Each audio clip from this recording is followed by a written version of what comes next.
Օրակարգային այս հարցով ձեր քննարկմանն է ներկայացված ճանապարհային երթևեկության անվտանգության ապահովման մասին օրենքում փոփոխություն եւ լրացումներ կատարելու մասին օրենքի եւ հարակից օրենքների նախագծերի փաթեթը, որը միտված է վարորդական իրավունքից զրկված անձանց վարորդական իրավունքի վերականգնման մոդելի փոփոխությանը, պիտի փաստեն, որ բավական երկար ժամանակահատված մեր քաղաքացիները անընդհատ բարձրաձայնել են այս հարցը եւ խնդրել դիտարկել մոդելի փոփոխության հարցը, այդ թվում քննարկում է տեղի ունեցել Հայաստանի Հանրապետության վարչապետի հետ եւ պիտի փաստեն, որ մենք փորձել ենք այս օրենսդրական նախաձեռնությամբ հնարավորինս բալանսավորված լուծում առաջարկել մոդելի փոփոխության տեսանկյունից։ Այս պայծրությամբ ինչ ունենք եւ ինչ մոդել ենք առաջարկում, այս պայծրությամբ վարորդական իրավունքը հնարավոր է վերականգնել բացառապես տեսական եւ գործնական քննությունները հանձնելու պայմաններում, բայց պիտի նշենք, որ միջազգային պրակտիկայում տարբեր օրինակներ կան, այդ թվում վարորդական իրավունքից զրկված անձանց համար վերապատրաստումներ կազմակերպելու օրինակը, փորձաշրջան տրամադրելու հնարավորությունը սահմանափակ հնարավորություններով, ալկոփականների տեղադրման հետ կապված տարբեր լուծումներ եւ այսպես շարունակ։ Եվ ի վերջո մեր քննարկումներում կանգ ենք առել հետեւյալ մոդելային լուծման վրա. զրկման ժամանակահատվածը անցնելուց հետո, այսինքն որպես կանոն այն 1 տարին է, բացառիկ դեպքերում այն 2 տարին է, զրկման ժամկետը անցնելուց հետո անձը պիտի վճարի պետական տուր 50,000 դրամի չափով, այնուհետև սահմանվում է 1 տարի ժամկետով փորձաշրջան անձի համար եւ 1 տարի փորձաշրջանի շրջանակներում անձին տրվում է 6 բալային միավոր, այսինքն սահմանափակ բալային միավորներ ենք տրամադրում փորձաշրջանի ընթացքում, որպեսզի անձը ցույց տա, որ իր վարքագիծը փոփոխվել է եւ կարող է վերադառնալ տրամաբանական երթևեկության շրջանակ, այսպես ձևակերպեմ, եւ եթե փորձաշրջանի ընթացքում ամեն ինչ հարթ է անցնում, ապա հաջորդ տարվա կտրվածքով վերականգնում ենք 13 բալի հնարավորությունը անձի համար։ Իսկ եթե փորձաշրջանի ընթացքում անձը կրկին զրկվում է վարորդական իրավունքից կամ սպառվում են բալերը, ապա սա համարվում է զրկում կրկին եւ անձը չի կարողանում օգտվել վարորդական իրավունքից, իսկ հետագա վերականգնումը կարող է տեղի ունենալ արդեն տեսական եւ գործնական քննությունների պարտադիր վերահանձնման ճանապարհով, որովհետեւ այդ դեպքում արդեն ավելի խորը խնդիր ունենք անձի գիտելիքների եւ հմտությունների հետ կապված։ Հարգելի գործընկերներ, ուզում եմ փաստել, որ նախագիծ ունի անցումային դրույթ, որը վերաբերում է 2020 թվականի հունվարի 1-ից հետո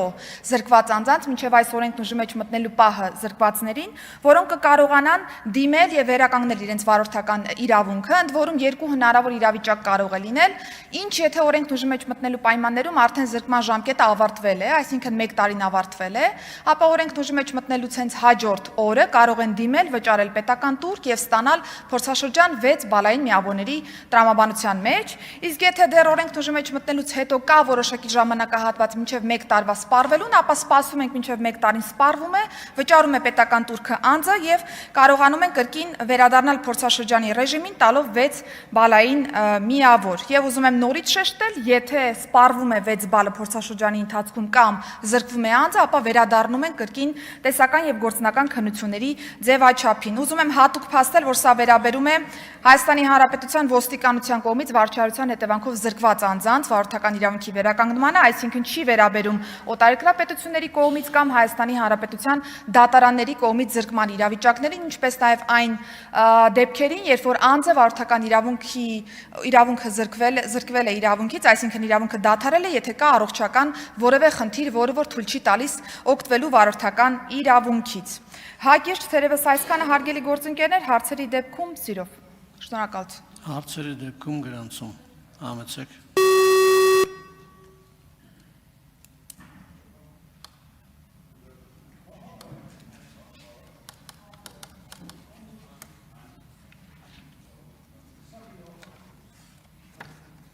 Արտուր Հովհաննիսյան։ Շնորհակալ եմ։ Վստահ եմ հանձնաժողովում քննարկվել է այս հարցը, բայց մեր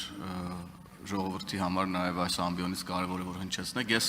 կարծիքներ եմ լսել մեր քաղաքացիներից, որ պետք է տարբերակում դնենք, թե ինչի համար են զրկվել վարորդական իրավունքից, որովհետև զրկվել էլ կա իրականում,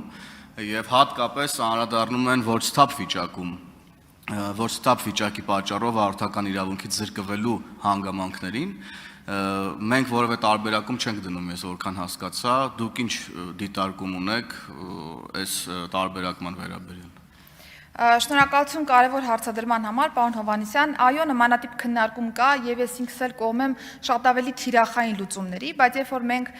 պրակտիկորեն ցանկացել ենք հասկանալ, թե ինչպիսի լրացուցիչ, այսպես ասեմ, շրջանակներ կարող ենք նախատեսել օրենքի անցումային ժամանակահատվածի համար, տեսել ենք, որ բավական բարդանում են ընթացակարգերը եւ չեն կարողանում գտնել այնպիսի ընդհանրական մեխանիզմ, որը որ հեշտությամբ կկարողանան կիրառել պրակտիկորեն եւ մեր քաղաքացիների համար էլ պարզ կլինի, թե պետությունը ինչու է ընտրել այս կամ այն մոդելը եւ գնացել ենք ավելի ընդհանուր ռեժիմի ճանապարհով, հիմնական մոդելի փոփոխություն ենք նախատեսել օրենսդրության մեջ, ընդ որում ըստ էության առաջին անգամ զրկված անձանց նմանատիպ հնարավորություն տարբեր պետությունների փորձով տրամադրվում է, իսկ եթե արդեն գործ ունենք երկրորդ անգամ զրկված անձանց հետ, բնականաբար տեսնում եք արդեն իմ զեկուցումից նաեւ, որ ավելի խիստ մոտեցմամբ ենք հանդես գալիս, սա է ուղղակի պատճառը, որ գնացել ենք ընդհանուր ռեժիմի հետևից, բայց նորից եմ ուզում շեշտել, եթե օրինակ դատարանի կողմից կա ակտով վարորդական իրավունքի զրկման դեպք, այսինքն շատ ավելի լուրջ դեպքերի համար է տեղի ունեցել զրկման իրավիճակը դատական ակտով, այս նախագիծը այդ իրավիճակներին չի վերաբերում։ Այստեղ փորձել ենք հնարավորինս համաչափությունը պահել։ Արձագանք համեցեք։ Դե ես կարծում եմ հետագայում արդեն օրենքի կիրառումից հետո կարող ենք վիճակագրություններ նայել, եթե հիմա ունենք օրինակ վիճակագրություն, ինչ վիճակագրություն կա, ոչ սթափ վիճակում զրկված վարորդների մասով, նրանք գերակշռում են, թե այլ պատճառներով են հիմնականում զրկվել վարորդները։ Այս հարցին եթե ունեք հիմա ձեռքի տակ վիճակագրություն կխնդրեմ պատասխանեք եւ ես կարծում եմ որ հետագայում էլ արդեն կիրառման ժամանակ որ տեսնենք որ ուրեմն շարունակվում են մեծ լինել չափերը ոչ սթափ վիճակում վարորդական իրավունքից զրկվելու պատճառները, ես կարծում եմ որ մենք պետքա վերադառնանք եւ որոշակի ֆիլտր դնենք եւ ասենք որ եթե օրինակ բալերը սպառվել են սիրելի քաղաքացի, օքեյ, մի տարի հետո արի առանց քննության վերականգնվի, եթե ուրեմն ոչ սթափ վիճակում ես դու զրկվել վարորդական իրավունքից, ապա այս դեպքում ես կարծում եմ մենք մի քիչ ավելի խիստ պետքա ֆիլտրերը դնենք, շնորհակալ եմ։ Պարոն Հովհաննիսյան, միանշանակ մենք մոնիտորինգը շարունակելու ենք օրենքի ուժի մեջ մտնելու պայմաններում եւ կհասկանանք, եթե կա